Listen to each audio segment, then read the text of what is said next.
But it takes a lot of patience and hard work అండి. Cinema తీయడం, web series తీయడం, act చేసే వాళ్ళకి సైతం ఇప్పుడు ఒక 2-3 షూటింగ్లు ఏసీ స్టూడియోలో చేస్తేనే అలసిపోయి ఉండే పరిస్థితులు. అంటే అది కూడా ఈ వర్క్, ఇంకా రకరకాల ప్రొఫెషన్స్లో కంఫర్ట్స్ ఉంటాయి. బట్ షూటింగ్ వెళ్ళడం కష్టం కదా శ్యామల. మరి మేకప్ కారిపోకుండా ఏం చేసావు? అసలు మేకప్ లేదుగా. ఓ హ్యాపీ. ఇంకా ఉన్నదాన్ని కొంచెం మసి పూసినట్టు చేశారు. బేసికలీ మా సెట్లో ఎప్పుడైనా కానీ ఆ రోజు వచ్చిన రోజు మాత్రం వాళ్ళకి ఆ సీన్ ఉంటుందన్నమాట. సో ఒక్కరోజు ఏమైందంటే మ్యామ్ వచ్చేసారు, మేకప్ వేసుకొని రెడీ అయిపోయి వచ్చి కూర్చున్నారు.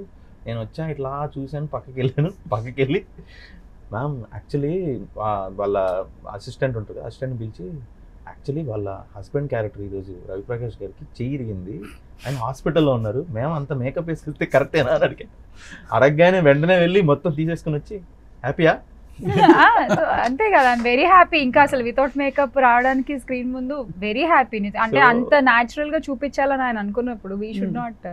సో ఎన్ని రోజులు షూట్ చేశారు అక్కడ రవిప్రకాష్ గారు? రఫ్లీ అరౌండ్ 20 days చేసినట్టు.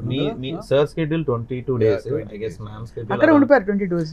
లేదు, అది అలా ఉండిపోతే యాక్చువల్ ప్లాన్ వాస్ దట్ మనం వెళ్ళిపోయి ఒక 10 days అన్న ఒక స్ట్రెచ్ లో చేసుకుని రావాలి అని. బట్ ఎన్ని ప్రాక్టికల్ ఇష్యూస్ వచ్చేవి, వేరే వేరే రోల్స్ కూడా ఉంటాయి.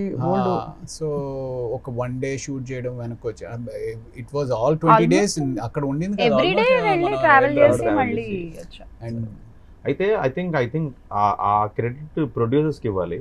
బికాజ్ నేనైతే సెట్లో చేయకూడదు అనేది నా పాయింట్. సెట్లో చేస్తే even every one knows these days ఇది సెట్లో తీసారులే, తొక్కలా ఉందిలే అనే ఫీలింగ్ వచ్చేస్తుంది వాళ్ళకి.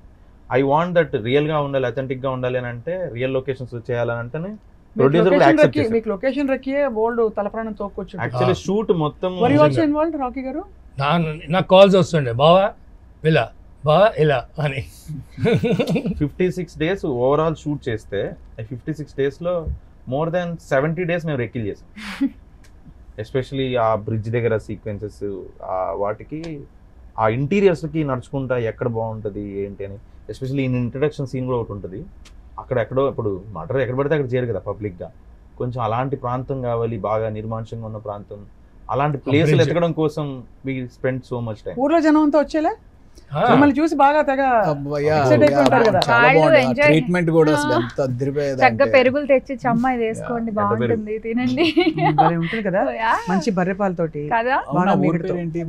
బొమ్మారెడ్డి కూడా హాస్పిటాలిటీ నిజంగానే చాలా బ్యూటిఫుల్ హాస్పిటాలిటీ. అక్కడ జైపాల్ నాయక్ అని ఆయన అక్కడ ఆ ఊరు మెయిన్ హెడ్, కొంచెం ఆయన బాగా సపోర్ట్ చేశారు. ఆ చుట్టుపక్కల ప్రాంతాల్లో సడన్గా ఇట్లా నడుచుకుంటూ వెళ్తుంటే జో అంటే మా ప్రొడ్యూసర్ జ్యోతి గారు, జో అని పిలుస్తాము, జో నాకు ఈ ఏరియా కావాలంటే నీదే తీసుకో,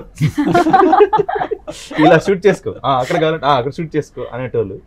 సో ఇట్ వాస్ ఫన్. ఇదే కదా అనిపిస్తుంది ఒక్కోసారి లైఫ్ కదా. అంటే ఒక కొత్త ప్లేస్కి వెళ్ళి కొత్త మనుషులతో you're working and at the same time getting to know so many people. ఎంత బాగుంటుంది కదా లైఫ్ అలాగా. ఎప్పుడైనా మీకు స్టోరీ నరేషన్ ఎవరికైనా చెప్పాలి నెక్స్ట్ ప్రొడ్యూసర్ కంటే శ్యామలని వాడు, she narrate stories very well. Yeah చాలా బాగా చెప్తా కథలు బాగా. నేను చెప్పిన కథలు బాగా అర్థమవుతాయి కూడా. రీచ్ ఎక్కువ